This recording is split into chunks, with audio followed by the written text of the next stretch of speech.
आज हम लोग पढ़ेंगे मान की लोच के प्रकार। मान की लोच के प्रकार आप लोग कल पढ़ चुके हैं। मान की लोच क्या है, मान का नियम क्या है, वो हम कल पढ़ा चुके हैं। मान का नियम एक गुणात्मक तथ्य है, जबकि मान की लोच एक परिमाणात्मक तथ्य है। तो इसी को आज हम लोग आगे बढ़ते हुए मान के प्रकार पढ़ रहे हैं। मान का प्रकार means types of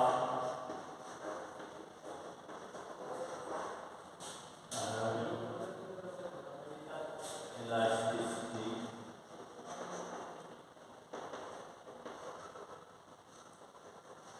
of demand।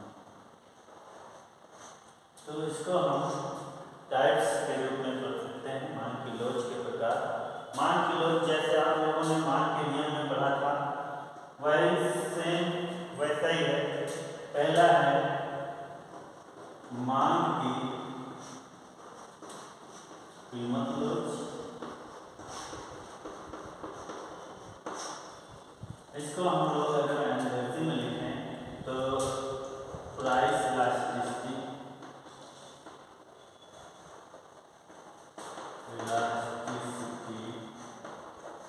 Of demand लिख सकते हैं, डिमांड लिखा हुआ है।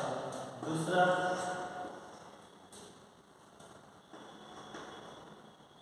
मांग की आय लोच,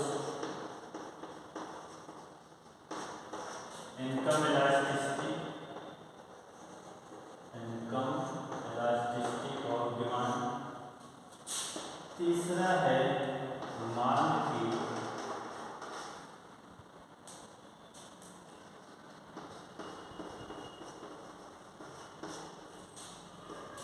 आड़ी या तिरछी डिमांड। तो इसको हम क्या बोलते हैं, क्रॉस इलास्टिसिटी ऑफ डिमांड। ठीक है, तो आप चलो देखते हैं मान की कीमत लोच क्या है। मान की कीमत लोच आपको पता है, मान का नियम। तो मान का नियम बनाते हैं, मान का नियम का वक्र बनाते हैं। तो मान के नियम का वक्र कैसा है, ये है आपका x अक्ष, ये है y अक्ष, ये है आपका मूल्य। और इस पर हम क्वांटिटी दिखाते हैं, पहले से पता है, इस पर प्राइस दिखाते हैं, पहले से पता है। तो प्राइस वास्तव में जो मान की कीमत लोच है, मान की कीमत लोच का मतलब है कि जब हमारी मांग की लोच में परिवर्तन कीमतों के कारण होता है, तब वो मांग की कीमत लोच कहलाती है। तो वो आपके मान का नियम भी वही है। मान का नियम भी यही कहता है कि जब कीमत बढ़ती है तो मांग घटती है, और जब कीमत घटती है तो मांग बढ़ती है। इसका मतलब है कि जो आपका मान का नियम है वो कीमतों पर ही आधारित है। तो कीमत पर, और सबसे मेन बात है कि कीमत ही है। और तो मांग को प्रभावित करने वाले नियंत्रण भी हैं, जो संबंधित वस्तु है वह भी है, पॉपुलेशन है, आपकी रुचियाँ हैं, और भी तमाम हैं, तो वो सब प्रभावित करते हैं। लेकिन इस समय जब हम कीमत की बात कर रहे हैं तो सबको स्थिर मान लेते हैं। तो सबको स्थिर मान लेंगे तो केवल कीमत के प्रभाव को देखेंगे। तो जो कीमत के कारण मांग में परिवर्तन होता है, अर्थात मांग की लोच में परिवर्तन होता है, तब उसे मांग की कीमत लोच कहते हैं।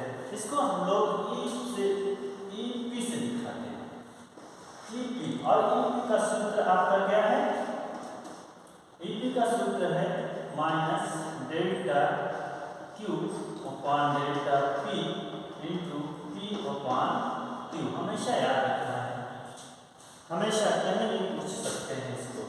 और यही जो आपकी अभी तक हम लोगों ने पढ़ा था मान की लोच के रूप में वास्तव में हमने मान की कीमत लोच को ही पढ़ा था। तो वो दोनों सेम ही है, इसमें कंफ्यूज नहीं होना है। अब इसको एक बार फिर से समझ लेते हैं, हालांकि वहाँ तो समझे ही नहीं, लेकिन यहाँ भी समझ लेते हैं।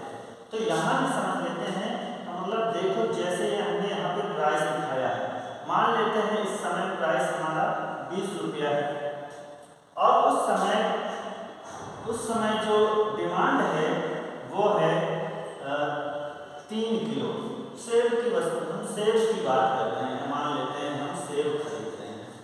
तो उस समय सेब की कीमत 20 रुपया है, मार्केट की कीमत मार्केट प्राइस, और उस समय हम 3 किलो खरीद रहे हैं, या कोई भी उपभोक्ता है जो उस सेब को 3 किलो खरीद रहा है।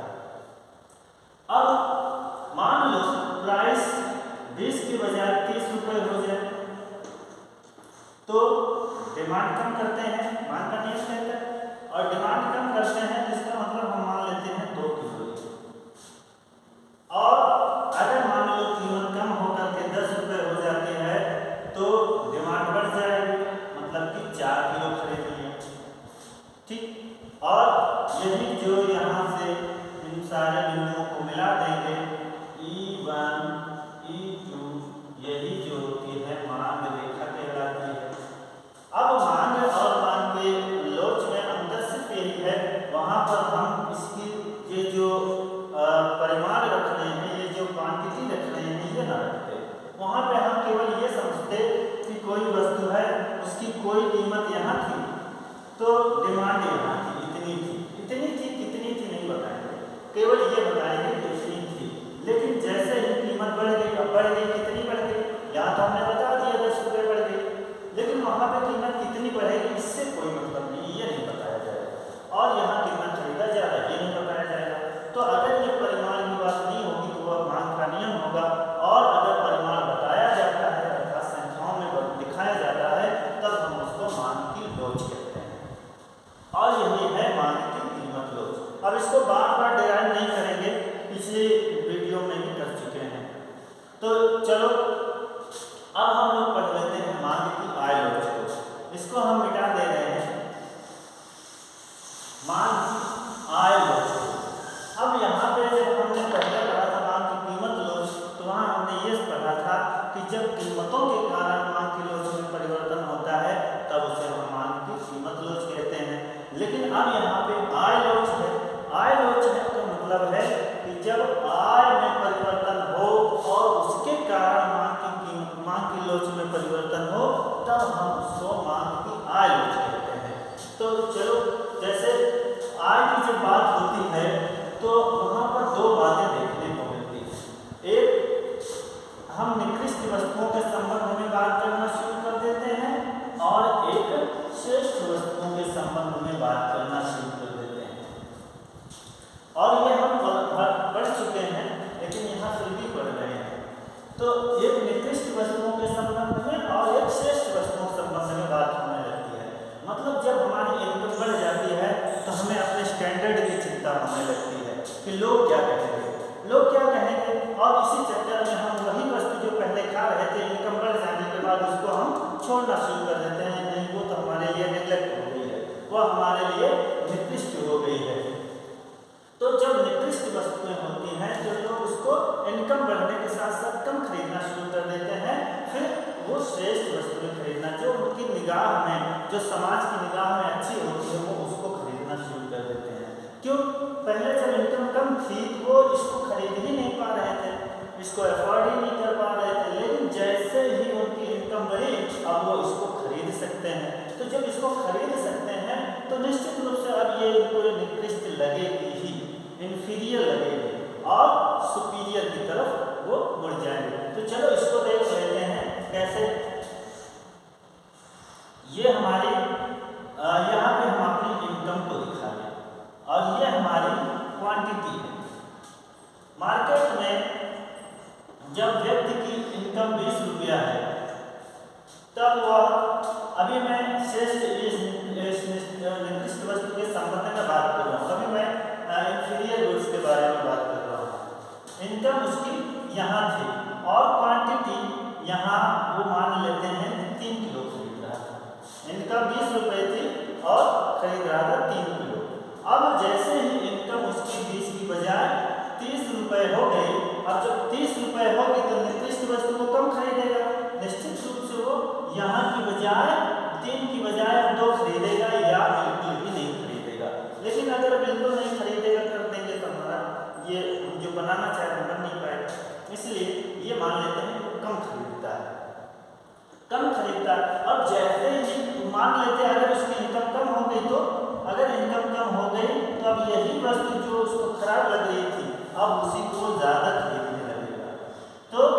ये हो गया हमारा, मान लेते 4 किलो, ये उसकी इनकम 10 रुपये होगी घट करके, तो अब वो 4 केजी खरीदने लगा।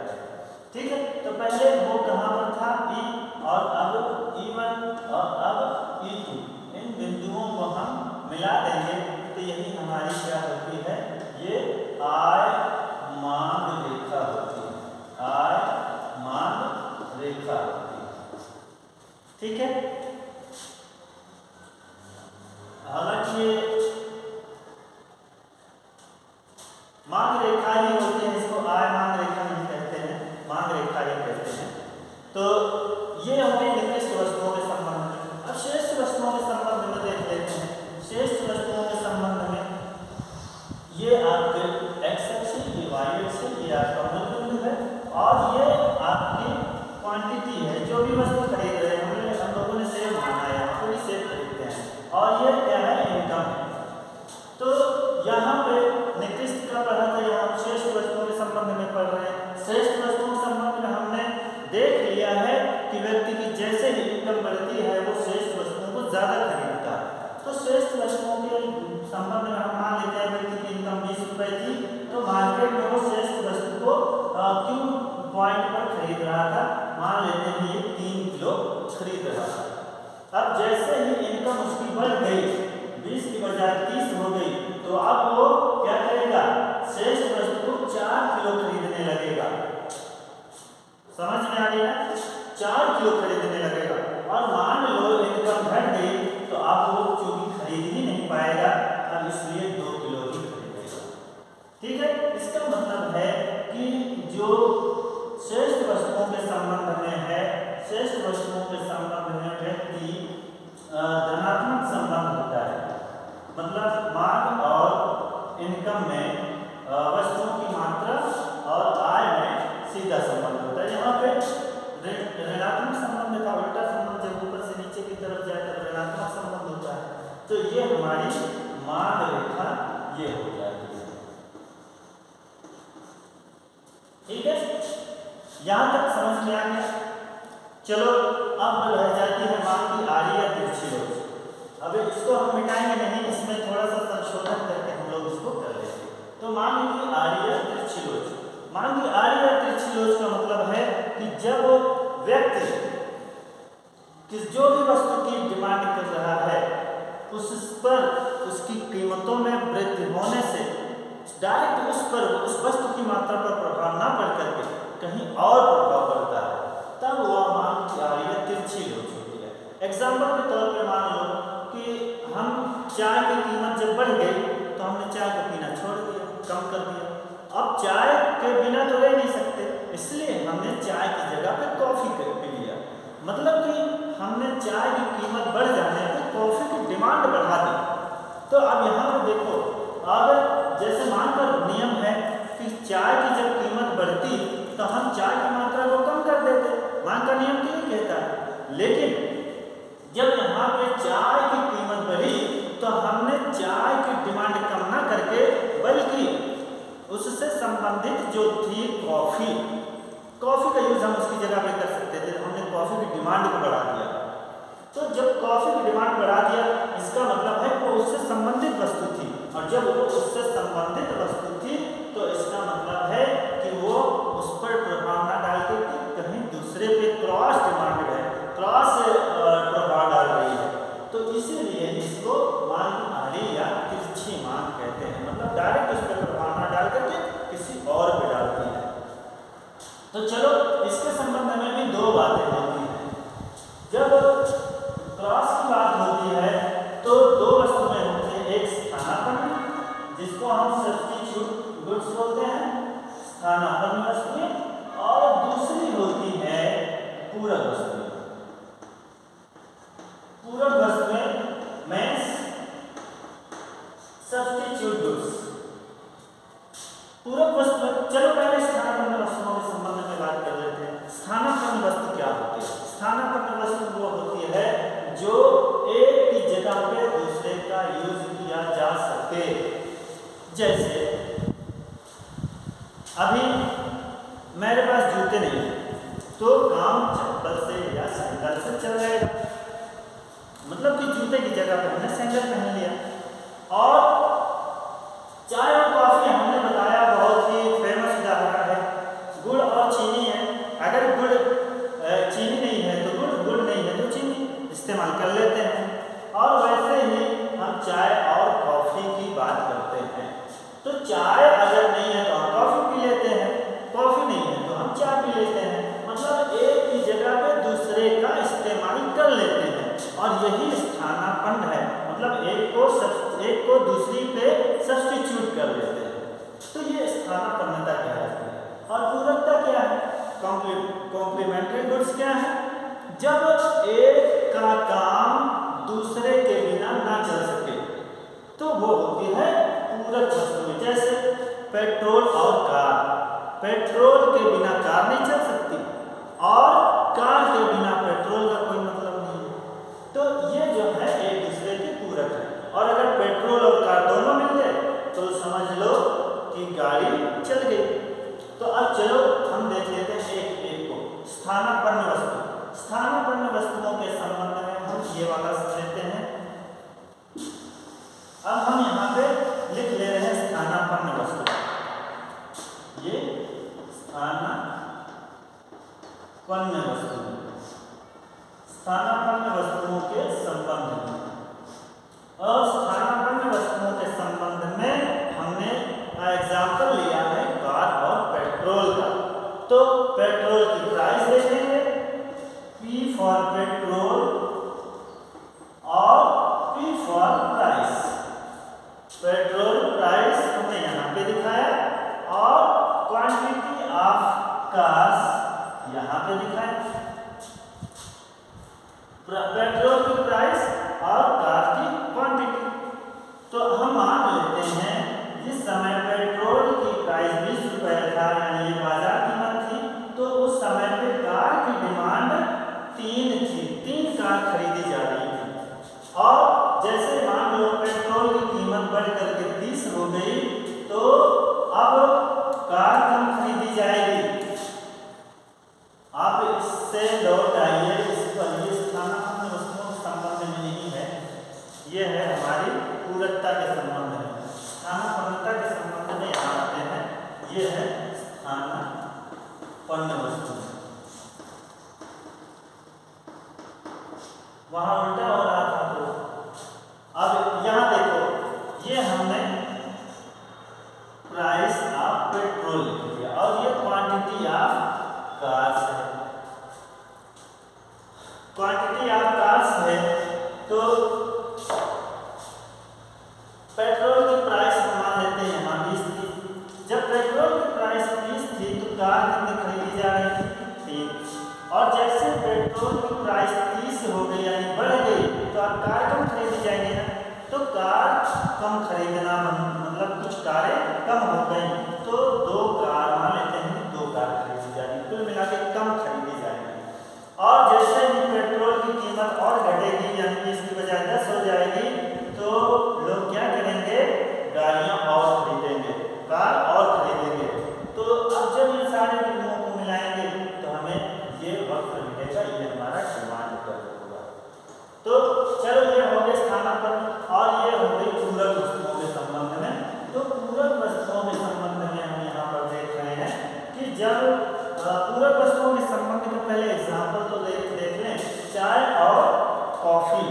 तो चाय की कीमत प्राइस ऑफ टी, यहाँ पे हम लिख रहे हैं प्राइस ऑफ टी और ये quantity of coffee, price of T और क्वांटिटी ऑफ कॉफी।